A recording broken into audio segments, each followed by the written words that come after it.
Sur Instagram, ce matin, je me suis réveillé et j'ai eu cette question.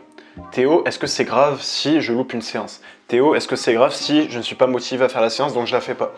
Honnêtement, je peux comprendre ta baisse de motivation à l'entraînement, surtout chez soi, quand on est au poids du corps. Je vais pas te mentir, moi pareil, je me fais chier de ouf. Honnêtement, là, je me suis fait une semaine de deload, mais cette semaine de deload, je l'ai pas utilisée en baissant les poids, non. Je l'ai utilisée, mais je me suis pas entraîné pendant une semaine. Donc, j'ai rien à te dire là-dessus, tu vois. Faut te dire que si par exemple tu t'entraînes pas pendant une semaine, tu vas pas perdre de la masse, tu vas pas perdre de la force, tu vas pas perdre du muscle. Non. La seule chose que tu vas gagner, c'est la récupération, tu vois. Ça fait du bien de prendre une semaine pour se reposer, tu vois. Donc toi, à ton tour, est-ce que c'est grave si tu loupes une séance en tant que débutant? La réponse est non. Loin de là, comme je viens de te le dire, si tu loupes une séance, c'est pas bien grave. Honnêtement, la stimulation musculaire, elle est largement suffisante dans tes séances que tu as faites avant. Si ça fait 3 mois que tu t'entraînes hyper sérieusement et que là tu loupes une séance, bon, crois pas que tes 3 mois, ils vont partir à la poubelle. Pas du tout. Et c'est pas parce que tu viens de louper une séance que ces 3 mois n'auront servi à rien. Loin de là. Le jour de repos que tu as pris, ou la semaine de repos que tu as pris comme moi, peut très bien te servir de façon positive, entre guillemets. Bon, il y a quand même des défauts. Ça va être le sujet de la suite de la vidéo. Mais pour l'instant, je vais t'expliquer en théorie pourquoi ça pose pas de problème. Pendant 3 mois, tu as charbonné, tes articulations ont pris cher, tes tendons ont pris cher, tes ligaments ont pris cher.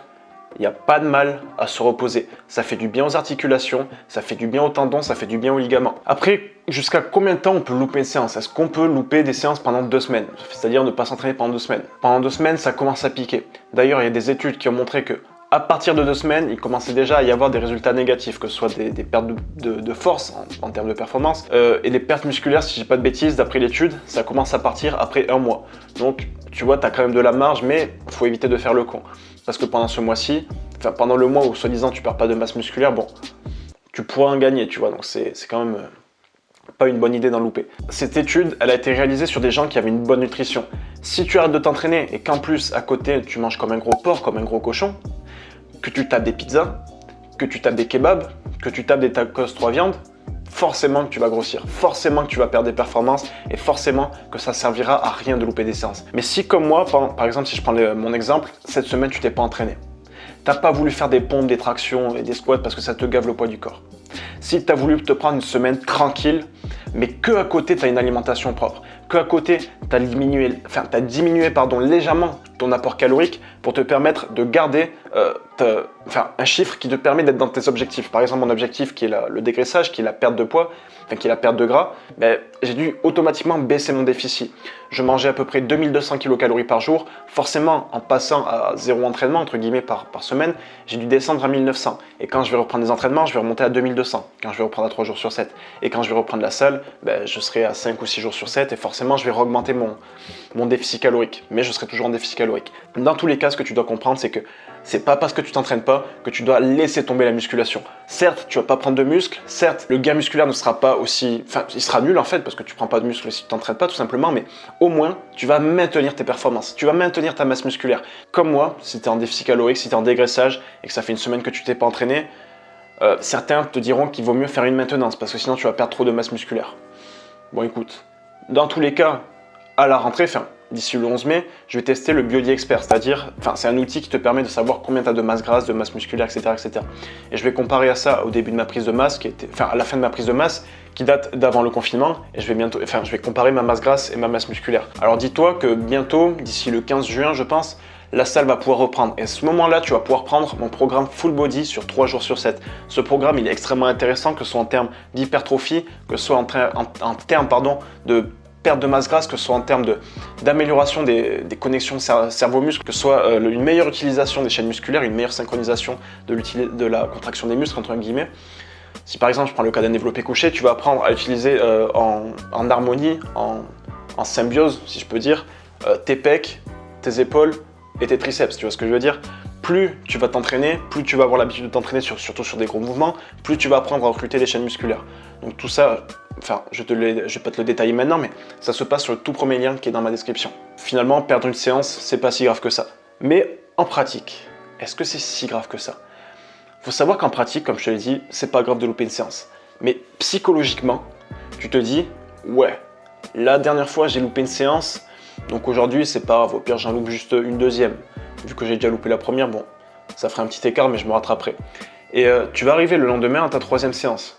Ouais, mais aujourd'hui, j'ai pas vraiment envie de m'entraîner, puis j'ai pas la motivation, je suis fatigué. En plus, ma meuf, elle m'a quitté hier, enfin, j'ai pas du tout la motivation. Non, je m'entraînerai demain. Le lendemain, tu te réveilles, t'as mal au crâne, t'as un petit peu mal à la tête. Tu te dis non, putain, je peux pas, de toute façon, j'ai déjà loupé 3 séances, c'est pas grave.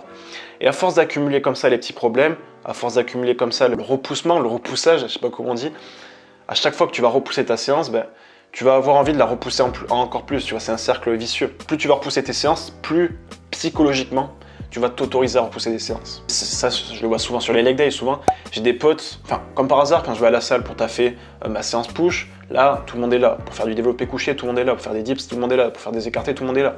Quand je vais faire mes séances pull, là, comme par hasard, tout le monde est là. Pour faire du tirage horizontal, tout le monde est là. Pour faire du rowing, tout le monde est là. Pour faire du tirage vertical, tout le monde est là. Pour faire des tractions, tout le monde est là.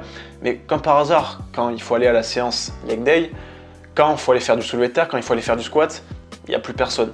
Donc souvent, les gens ils se disent ouais, moi, allez, c'est un leg day, j'ai pas envie aujourd'hui, je sais pas, ma copine m'a quitté ou je sais pas, mon chien il est malade, je sais pas, t'as peut-être trouvé une excuse de merde, tu vois, mais voilà, t'as toujours 1000 excuses pour ne pas aller à la salle. Mais parmi les 1000 excuses, parmi les 10 000 excuses, parmi les 100 000 excuses que tu as, qui pourraient justifier le fait que tu n'ailles pas à la salle, au milieu de tout ça, tu as un objectif.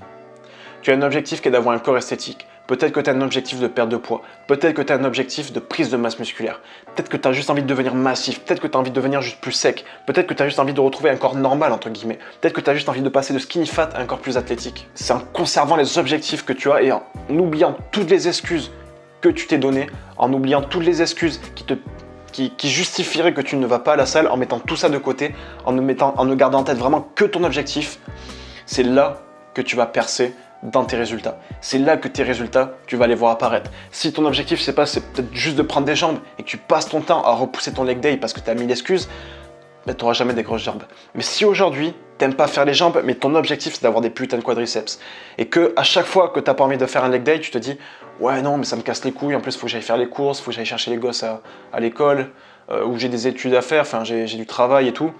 Bon, j'ai pas trop la foi de faire les jambes à la fin. » Ben, à ce moment-là, putain, j'ai envie d'éternuer. Laisse tomber tes objectifs. Si tu te trouves 10 000 excuses, comment tu veux atteindre l'objectif? Il y a un moment, je suis désolé, mais tu peux pas avoir des grosses jambes sans faire les jambes. Ce qu'il faut que tu retiennes, c'est que si tu as un objectif en tête, faut pas passer ton temps à repousser tes séances. Oui, tu peux louper une séance en théorie. Oui, louper 2, 3, 4 séances, louper des séances pendant 2 semaines, c'est pas ça qui va t'éloigner de ton objectif. Mais psychologiquement, si ça fait 2 semaines que tu t'es pas entraîné, si ça fait 2 semaines que tu repousses tes séances, ben forcément, la 3e semaine qui va commencer, est-ce que tu penses que tu vas te dire « Allez, je vais à la salle, je suis plus que motivé ». Non, non. À moins que ce soit une habitude, à moins que tu aies une discipline de faire. Dans ce cas-là, je vois pas pourquoi tu aurais loupé tes séances, mais tu vas jamais te dire « Ok, ça fait 2 semaines que je m'entraîne pas, je vais y aller ». Parce que ça fait 2 semaines que tu procrastines, ça fait 2 semaines que tu n'as pas envie d'aller à la salle. Donc comment tu vas avoir envie d'aller à la salle la 3e semaine? Non, ça se passe pas comme ça. Même si la motivation n'est pas présente, force-toi à aller à la salle. Et plus tu vas te forcer à aller à la salle, plus tu vas laisser tomber la motivation et plus tu vas faire place à la discipline. La discipline, honnêtement, j'ai pas réussi à la mettre en place sur mon entraînement au poids du corps chez moi ici. Tout simplement parce que j'ai trop compté sur la motivation, je me suis dit ok, aujourd'hui je suis pas motivé, j'ai pas envie, en plus j'ai des problèmes personnels, donc je dégage ça de ma vie. Enfin, je l'ai pas dégagé de ma vie, mais je repousse la séance. Et ça n'a pas marché parce qu'encore aujourd'hui j'ai abandonné. Tout ce que tu dois comprendre, s'il y a bien une chose que tu dois comprendre, c'est que arrête de repousser tes séances. Oui, si vraiment tu as un impératif dans ta vie, oui, ne t'inquiète pas, c'est pas grave si tu loupes une séance. Tu vas pas perdre de la masse musculaire si pendant 2 semaines tu t'entraînes pas, pardon. Tu vas pas prendre du gras si pendant 2 semaines tu t'entraînes pas. Tout ça, je mets une parenthèse, à condition d'avoir un bon sommeil et une bonne nutrition. Mais si à côté de ça, mon gars, enfin, si tu considères après que la 3e semaine tu vas repartir à bloc en croyant que tu vas être surmotivé, c'est pas comme ça que ça marche. Enfin, la musculation, c'est pas tu t'entraînes un mois, puis t'arrêtes 2 semaines, puis t'entraînes un mois, puis t'arrêtes 2 semaines. Non, la musculation, faut être régulier, je suis désolé. Si t'es pas régulier, t'as pas de résultat. Si t'es régulier, même si tu fais un peu de la merde, t'as des résultats. Et si en plus t'es régulier et que tu fais de la qualité, tu vas devenir un champion. Donc voilà, j'ai un petit peu fait le tour du sujet. Donc s'il y a bien une chose que tu dois retenir, c'est que c'est pas grave si tu loupes une séance, mais ne loupe pas une séance juste parce que t'as pas de motivation. Force-toi à aller à la salle, force-toi à faire ton entraînement poids du corps et en te forçant à faire cet entraînement, tu vas ancrer vraiment une habitude, tu vas vraiment ancrer une discipline. Et même quand tu ne seras pas motivé, ben cette habitude sera tellement ancrée dans ta tête, cette discipline sera tellement ancrée dans ta tête que tu vas y aller, tu vas quand même le faire. Il y a des jours, je suis surmotivé, tu vois, là, je suis content d'aller taper du soulevé de terre, d'aller taper du squat. Mais il y a des jours, mon leg day, mais j'ai pas envie d'aller le faire. Je suis éclaté nerveusement, je suis éclaté physiquement, j'ai pas envie, je me sens mou, tu vois, je me sens comme une fiotte un peu, tu vois, genre je me sens nul. J'ai pas envie d'aller taper du soulevé de terre ou d'aller taper du squat, tu vois. Et pourtant, parce que c'est dans mes habitudes, parce que c'est dans ma discipline, j'y vais quand même. Donc voilà. Je pense un petit peu avoir fait le tour du sujet. Si tu as des trucs à rajouter ou des trucs où t'es pas d'accord, je t'invite à me le dire en commentaire. Encore une fois, tu peux télécharger un programme anti-skinny fat dans le tout premier lien qui est dans la description. On va se retrouver demain pour une nouvelle vidéo. C'était Théo. Ciao, ciao mec.